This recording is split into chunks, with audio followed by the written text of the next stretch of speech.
think the biggest change in our industry in the last few years has been the unprecedented disruption. And I think that if you look at the state of our industry now compared to what it was like even 10 years ago, it's unrecognizable. We've obviously made a huge migration into digital, and we're having incredible success with that, more success than we expected.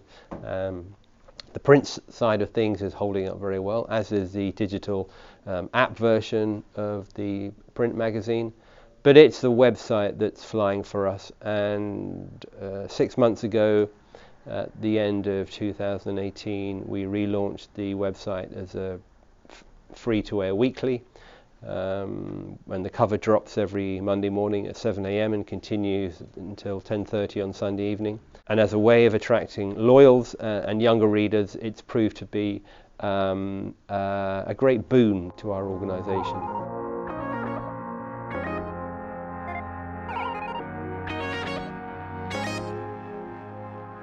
There's absolutely no way that anyone in this industry knows where we're going to be in 5 years' time. And that's exciting, it's slightly scary, but it's a completely intoxicating area in which to work. You have to innovate.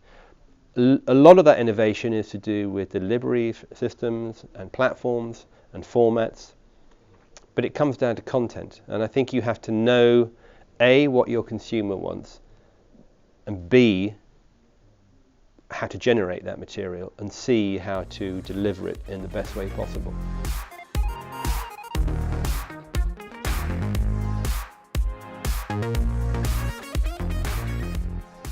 We live in an age where we are surrounded by so much rubbish every day. I think if you look at the success of the Wall Street Journal, the New York Times, the Times in the UK, you look at the Economist, even the Guardian with their sort of begging bowl policy, I think that you're beginning to see a real reappreciation of expertise. People are prepared to pay for proper content. So it's no surprise that we will be experimenting with paywalls going forward.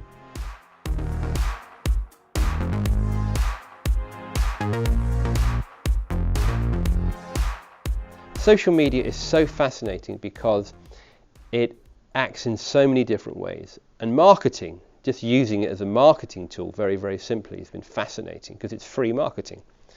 And I think that there are various different ways in which people look at social and think that it confuses the issue that you're giving away material for free, that it somehow complicates provenance and copyright. All of those things are true, but I think you have to cut through and find your own way of dealing with it. And actually I think that using social in a very smart way it certainly can help amplify your content and also creates relationships with people that you didn't have before. And I find it fascinating in terms of data to see what images work well, what messages work well.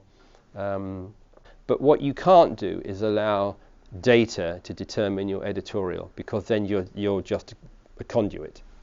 You have to have a point of view, you have to have an opinion, or else why are coming to you?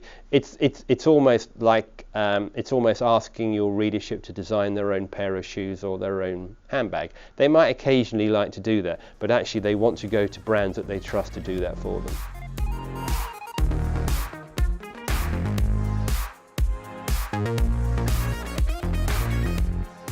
I think that if you have an ability to talk to your readership quickly, then you have to. You can't cover everything, but you have to pick topics that you can do with confidence and know that you're going to have something original to say about them.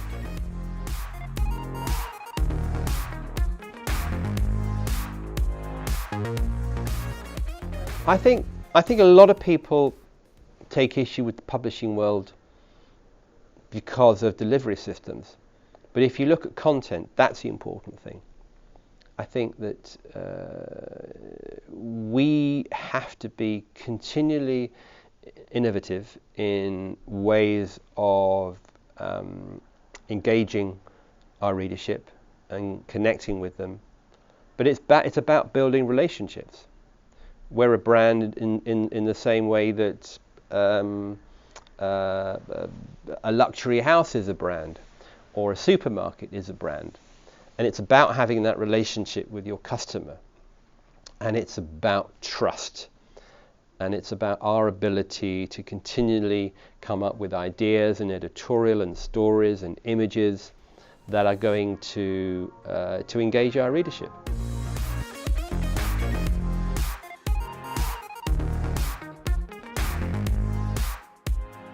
What you have to have is a point of view. And I employ lots of people who have huge levels of expertise, but if they don't have an opinion, they're useless. I think one of the great things about working for Condé Nast, even though it's a huge global company, one of the biggest global media companies, there is a very strong entrepreneurial spirit that's encouraged, and I think that that's certainly something that we've adopted here at GQ, and it gives you enormous freedom to try things and to experiment and to expand. You motivate people to stay on board by producing quality product.